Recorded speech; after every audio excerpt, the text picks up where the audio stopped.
अस्सलाम वालेकुम नाज़रीन। आज की इस वीडियो में हम आपको गलाई मेडोज़ के बारे में बताएंगे। इससे पहले कि हम इसके बारे में बताएं, आपसे दरख्वास्त करते चलें कि यूट्यूब के इस मुनफरद चैनल दिलकश टीवी को सब्सक्राइब करते हुए साथ में जो घंटी के बटन को भी दबा दें, ताकि हर नई आने वाली वीडियो की नोटिफिकेशन आप तक बाकायदगी के साथ पहुँचती रहे। आइए नाज़रीन, चलते हैं आज के मौजू की जानिब। प्यारे नाज़रीन, आज हम आपको अलाई से गलाई मेडोज़ तक आपको लेकर जाते हैं।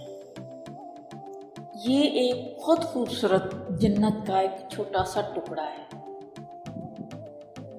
और इसमें खुदा की कुदरत के इंतहाई खूबसूरत मनाज़र दिखाई देते हैं। इसमें ट्रैकिंग करनी पड़ती है, चढ़ाई ज़रा मुश्किल है।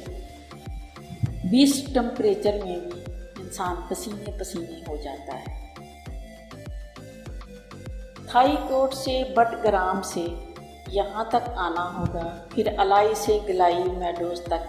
गलाई मेडोज़ सतह समंदर से तकरीबन 9200 फीट की बुलंदी पर वाक़या है और यहाँ के मनाजिर बहुत खूबसूरत हैं। रास्ते में आपको मकई के खेत भी नज़र आएंगे और भी बहुत से खूबसूरत नज़ारे देखने को मिलेंगे। एक लकड़ी का पुल भी नज़र आता है जिसे क्रॉस करके जाना पड़ता है, लेकिन इसकी आखिर में आकर ज़रा चढ़ाई बहुत मुश्किल हो जाती है।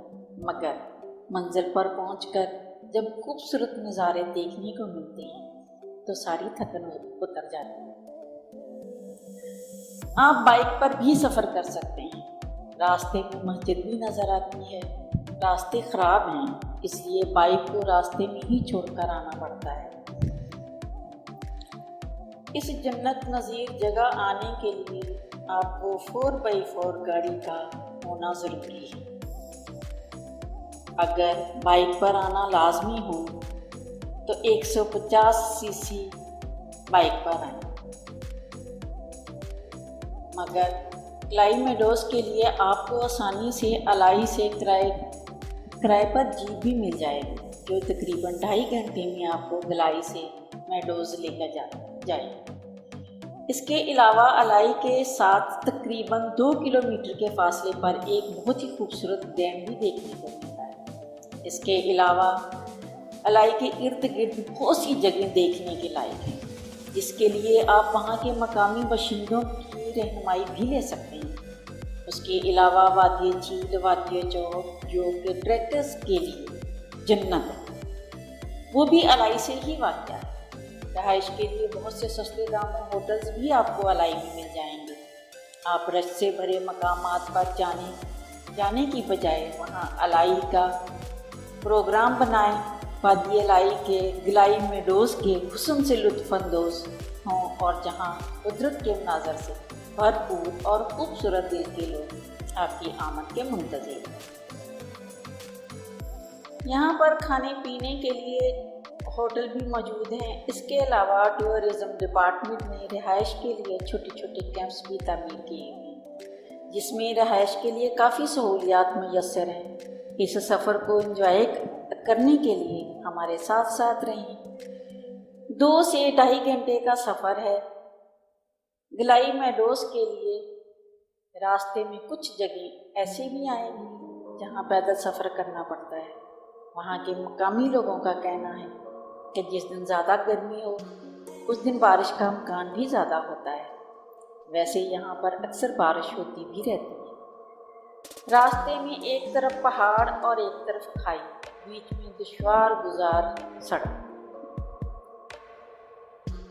और रास्ते में छोटा सा वाटरफॉल भी नज़र आता है जो बहुत खूबसूरत है। आसपास हरियाली और पत्थरों पर बहता हुआ झाग उड़ाता पानी नज़रों को खीरा करता है। वहाँ इस पानी पर छोटा सा जनरेटर भी लगा हुआ है जो पानी के तेज़ बहाव से चलता है और बिजली पैदा करता है। ये गांव वालों ने अपनी सहूलियत के लिए लगाया है। ऊपर पहाड़, नीचे सड़क, देखने के लायक मंजर है। आसपास का माहौल बहुत ही खूबसूरत مگر راستہ دشوار گزار ہے۔ راستے میں مسجد بھی نظر آتی ہے اور گلیشیئر بھی دور سے نظر آتے ہیں۔ بارش ہونے پر راستے اور خراب ہو جاتی ہیں اور اس کی چڑھائی اور بھی مشکل ہو جاتی ہے، لیکن منزل کی لگن انسان کو تھکنے نہیں دیتی۔ کہیں کہیں چھوٹے چھوٹے گھر بھی نظر آتے ہیں جو اس منظر کو اور خوبصورت بناتے ہیں۔ بارش کے بعد ہر چیز دھل کر صاف شفاف نظر آتی ہے۔ بہت خوبصورت جگہ ہے، گلاب کے پودے اور پھلدار درخت بھی نظر آتے ہیں۔ یہ ٹریک بہت خوبصورت ہے۔ جب منزل پر پہنچتے ہیں تو ہر طرف خوبصورتی ہی خوبصورت اور سبزہ ہی سبزہ نظر آتا ہے۔ وہاں کے مقامی باشندے گلائی میڈوز پودے بھی لگاتے ہیں، یہ گلائی میڈوز کی خوبصورتی کے لیے۔ کچلو میڈوز اور سر میڈوز، اس کے بعد گلائی میڈوز آتا ہے۔ راستے میں جانور بھی نظر آتے ہیں۔ ایک ٹکٹ میں 3 مزے۔ گلائی میڈوز کی طرح یہ دونوں بھی خوبصورت ہیں۔ وہاں گہرائی میں جنگل بھی ہے۔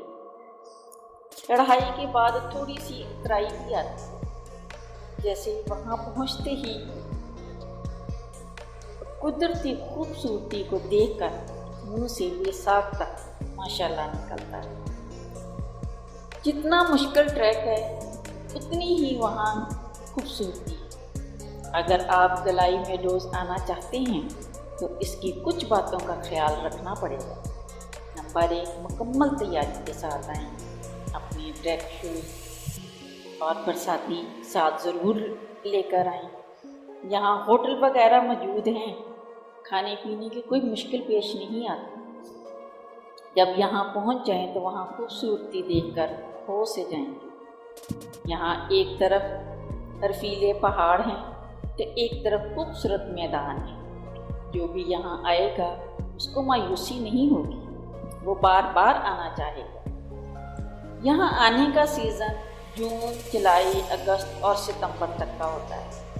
آتے ہوئے اپنے ساتھ گرم کپڑے ضرور لائیں۔ جب بارش ہوتی ہے تو ٹھنڈ بڑھ جاتی ہے۔ جب سورج پہاڑوں کی اور جاتا ہے تو منظر دیکھنے کے لائق ہوتا ہے۔ وہاں پر محکمہ جنگلات والے نئے درخت بھی لگاتے نظر آتے ہیں۔ وہاں چھوٹی سی لکڑی سے بنی ہوئی مسجد بھی ہے اور ریڈ کلر کا چھوٹا سا ہوٹل بھی۔ مناسب ریٹ پر آپ کو وہاں پہ کھانا اور چائے وغیرہ بھی ملتی ہے۔ ابھی یہ ہوٹل زیر تعمیر ہے، اس کے کمرے وغیرہ بن رہے ہیں۔